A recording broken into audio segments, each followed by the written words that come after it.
हरे कृष्णा मेरे छोटे भाई बहनों, आपका अपने यूट्यूब चैनल इन्फॉर्मेशन एसएसटी में स्वागत है। आज हम इस वीडियो में कक्षा 10th की बुक भारत और समकालीन विश्व में जो इतिहास की बुक है उसके चैप्टर 1 जिसका नाम है यूरोप में राष्ट्रवाद का उदय, चैप्टर के सभी एमसीक्यू और अति लघुत्रात्मक क्वेश्चंस को करेंगे जो बोर्ड एग्जाम में बार बार पूछे जाते हैं। हमारे वीडियो में लास्ट तक बने रहें। अगर वीडियो अच्छी लगी तो प्लीज़ वीडियो को लाइक करें और चैनल को सब्सक्राइब कर लें।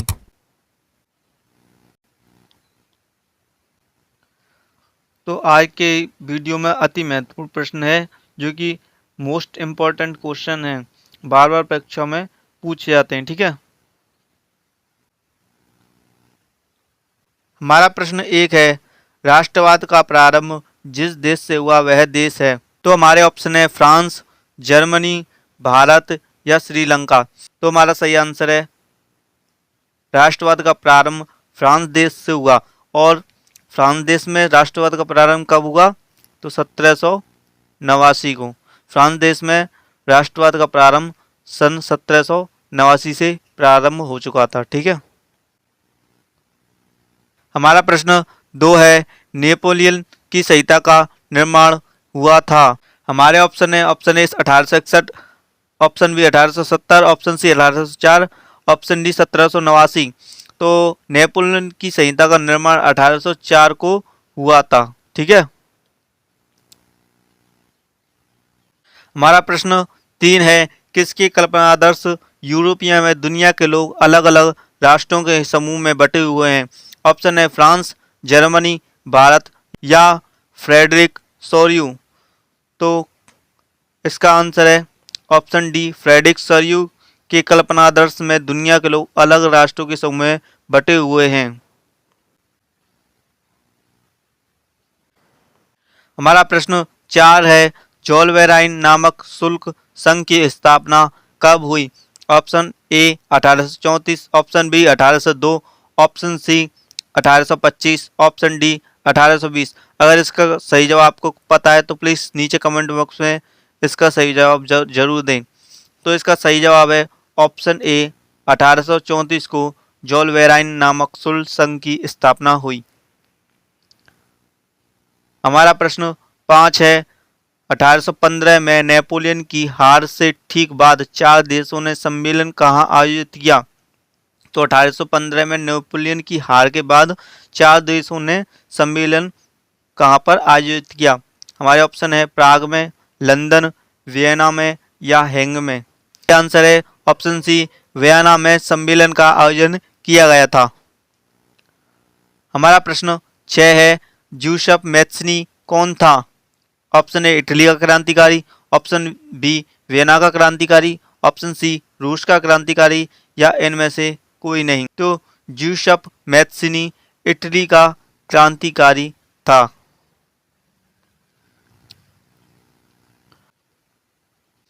हमारा प्रश्न 7 है, 1815 ईस्वी में नेपोलियन को हराने वाली 4 शक्तियों में कौन सी एक नहीं थी? ब्रिटेन, रूस, प्रसा या चीन। हमारे चैप्टर 1 में तो चीन का दूर दूर तक नाम ही नहीं है, तो इसका सही आंसर है चीन। ये तीनों ब्रिटेन, रूस और प्रसा तो उसमें शामिल थी 4 शक्तियों, परंतु चीन उसमें शामिल नहीं थी। तो हमारा आंसर हो जाएगा चीन। हमारा प्रश्न 8 है, निम्न में इटली के एकीकरण में किसका योगदान था? Option A Cavour, option B Mazzini, option C Garibaldi, option D उपयुक्त सभी। तो इटली के एकीकरण में उपयुक्त सभी, हमारा आंसर डी सही हो जाएगा, सभी का योगदान था। ये सभी थे इटली के एकीकरण में योगदान देने वाले। हमारा प्रश्न 9 है, किसी राष्ट्र की सामूहिक पहचान को क्या कहते हैं? हमारे ऑप्शन है रूपक, राष्ट्रवाद, रूढ़िवादी या कल्पना आदर्श। तो किसी राष्ट्र की सामूहिक पहचान को राष्ट्रवाद कहते हैं। हमारा प्रश्न 10 है, बैंक ऑफ फ्रांस की स्थापना किसने की? ऑप्शन ए नेपोलियन बोनापार्ट ने, ऑप्शन बी लुई सोले ने, ऑप्शन सी जॉर्ज थर्ड ने या ऑप्शन डी लुई 14 ने। तो इसका सही आंसर होगा बैंक ऑफ फ्रांस की स्थापना? ऑप्शन ए नेपोलियन बोनापार्ट ने की थी।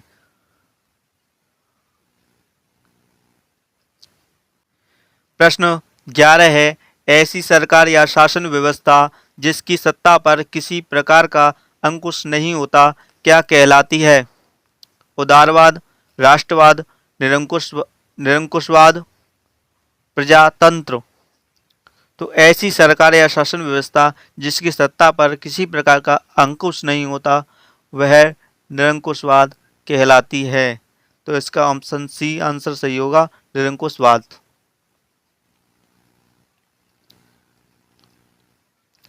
हमारा प्रश्न 12 है, किस संधि के द्वारा यूनान को एक स्वतंत्र राष्ट्र के रूप में मान्यता मिली? ऑप्शन ए कुस्तुनतुनिया की, वर्साई की, एक्ट ऑफ यूनियन की, या इनमें से कोई नहीं। तो किस संधि के द्वारा यूनान को एक स्वतंत्र राष्ट्र के रूप में मान्यता मिली? तो इसका आंसर होगा ऑप्शन ए कुस्तुनतुनिया की संधि के द्वारा। यूनान को कुस्तुनतुनिया संधि के द्वारा यूनान को एक स्वतंत्र राष्ट्र की मान्यता प्राप्त हुई।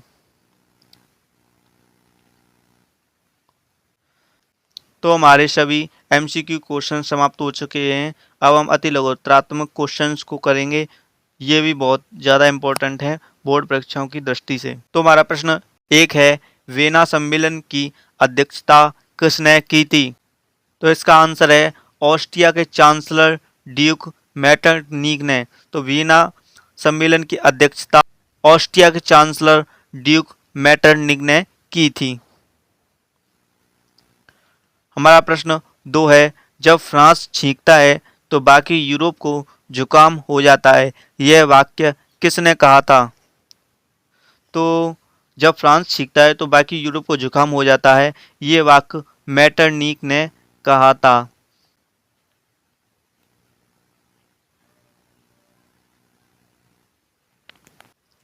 हमारा प्रश्न 3 है, कार्बोनरी क्या थी? तो इसका आंसर देखेंगे हम। कार्बोनरी इटली के क्रांतिकारियों का एक गुप्त संगठन था। तो कार्बोनरी इटली के क्रांतिकारियों के एक गुप्त संगठन का नाम था। हमारा अगला क्वेश्चन है, जर्मनी का एकीकरण कब हुआ? तो इसका आंसर है विलियम प्रथम के नेतृत्व में 18 जनवरी 1871 ईस्वी में जर्मनी का एकीकरण कंप्लीट हुआ था।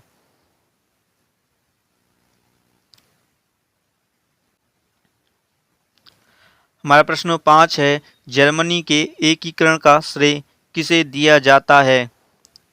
तो इसका आंसर है ऑटो वन बिस्मार्क को जर्मनी के एकीकरण का श्रेय दिया जाता है। आपको बता देना चाहता हूं कि जर्मनी की एकीकरण कब हुआ, इसमें देख अलग आंसर था ना, विलियम प्रथम के नेतृत्व में जर्मनी का एकीकरण हुआ था। परंतु ये पूछा जाता है कि जर्मनी की एकीकरण का श्रेय किसे दिया जाता है? तो इसका सही आंसर होगा ऑटो वन बिस्मार्क को एक जर्मनी के एकीकरण का श्रेय दिया जाता है। तो आप इन दोनों नामों को अलग अलग याद रख लेना, कंफ्यूज मत हो जाना, ठीक है। हमारा प्रश्न 6 है, जूसफ मैथनी का जन्म कब और कहाँ हुआ? तो आप सभी को पता है जूसफ मैथनी इटली का एक क्रांतिकारी था। तो जूसफ मैथनी का जन्म 1807 ईस्वी में जेनुआ इटली में हुआ था।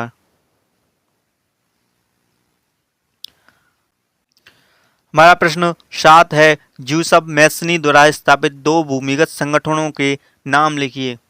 तो जूसफ मैथनी ने 2 भूमिगत संगठन बनाए थे, तो उनके नाम है यंग इटली और यंग यूरोप। इन्हें आप अवश्य याद रखना, ये प्रश्न एग्जाम में कई बार आ चुका है।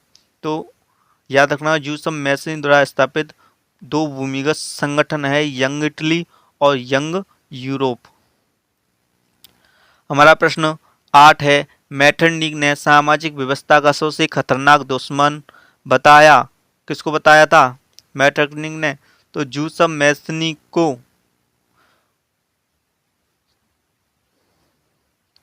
सामाजिक व्यवस्था का सबसे खतरनाक दुश्मन बताया था। हमारा प्रश्न 9 है, जर्मनी के एकीकरण का कर्णधार कौन था? तो ये था ऑटो वन बिस्मार्क। अगर आप कर्णधार नाम को सुनकर कंफ्यूजन मत हो जाना, चाहे एग्जाम में कर्णधार आए या श्रेय आए, तो आपको ऑटो वन बिस्मार्क ही करके आना है। आपको इस क्वेश्चन में कंफ्यूज नहीं होना है। तो हमेशा इसको भी याद रख लेना, ये क्वेश्चन ऐसे भी आ सकता है कि जर्मनी की एकीकरण का कर्णधार कौन था। एग्जामिनर आपको घुमाने की कोशिश करेगा, परंतु आप ऑटो वन बिस्मार्क को ही करके आना, ठीक है।